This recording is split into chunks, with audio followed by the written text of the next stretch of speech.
Jotaro and his friends are going to need a bigger boat, because this week they're dealing with a seafaring stand user.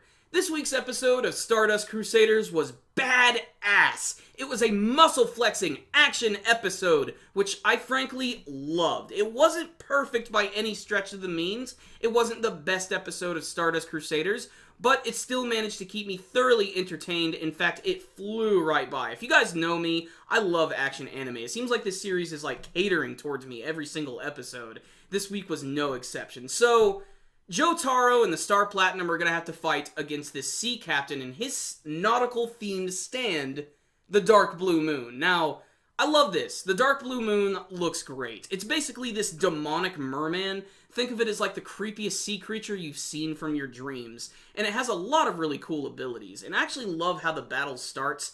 There's this initial setup for it where there's this stowaway girl who's on their ship.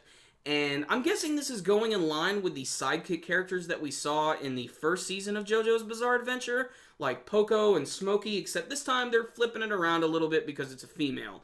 But there's a scene at the beginning of the episode where she has to be saved by these sharks, by Jotaro and his Star Platinum, and the scene is fantastic because Star Platinum just uppercuts a great white shark in the face, for one. Just saying that alone is awesome. But I love the attention to detail when you see the girl is actually watching this great white just hang out in midair as it's constantly being barraged with all of his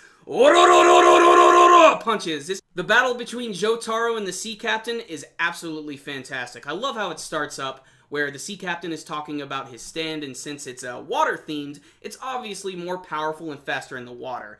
And I figured he was going to say all of this bullcrap, so he starts to jump in the water with the girl as his hostage, and before he can even hit the surface of the water, Jotaro's Star Platinum is so fast it manages to get a couple of flurry of punches in and punch him right into the water and save the girl at the same time.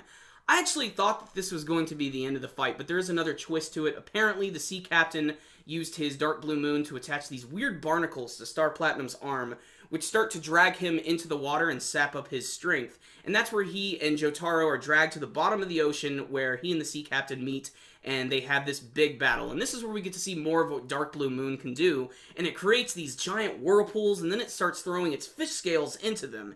And its fish scales are apparently as sharp as knives or even glass. So that means Jotaro and his friends cannot jump in to help him. And that's when the rest of this battle starts to take place, which is really, really intense. And then eventually Jotaro finally realizes he needs to stop fighting the current, and he lets his entire body go limp so that he can catch up to the Dark Blue Moon. And that's when he has this brand new ability, which is absolutely awesome. It is called the Star Finger. Essentially, his fingers are able to extend almost like a spear, and he's able to cut right through the head of the Dark Blue Moon and through the barnacles, saving himself and defeating the sea captain. But not all before the giant ship can explode, because when you defeat the bad guy, shit explodes. That's like a rule. So, awesome episode. Let me just give you the rundown. The animation and the artwork, as always from the rest of the series, has been unique, clean, and awesome. Whenever there's an action scene, it's great. Whenever a punch is thrown, you feel it, and it feels awesome. The actual designs of the show, though, that's what sells this series for me. There are times when it can be badass and absolutely funny at the same time. When I saw the captain for the first time, I could not help but chuckle. This guy looks hilarious. He's wearing a goofy sailor's outfit, and he's just jacked as all hell. Everybody in this series looks like they just got done working out with Lou Ferrigno. I don't get it. It's just a thing with the series. But that's one of the things that really sells it, is just the animation, the artwork, and the style. All of the colors, again, are incredibly vivid this week. Whenever they were fighting underwater, it wasn't off-putting at all. You could always see what was going on. There was a lot of great use of color as well, just when they were underwater. And just all the action scenes were just great. The Star Finger was badass. The voice acting was really good this week. There were plenty of little funny moments as well. I was kind of hoping they would build up a little bit more on that brand new character of Polnareff, because he was just introduced last week. But I'm sure there's going to be plenty of time for development as it goes on.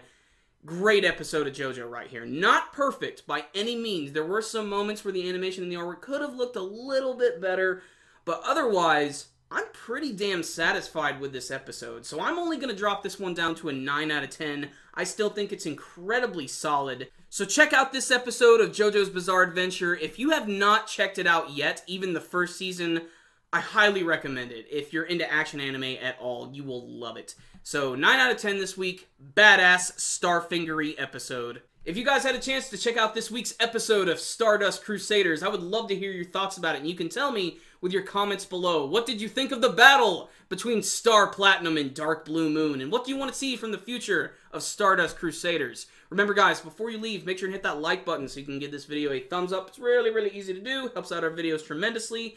And you can subscribe to the channel if you have not already. That way you can see all of our awesome anime and manga reviews. You can also check us out on the Facebook, on the Twitter. I'll put links to both of those in the description box below. So, I will see you next time, guys. Super Kami Guru 9000. Out.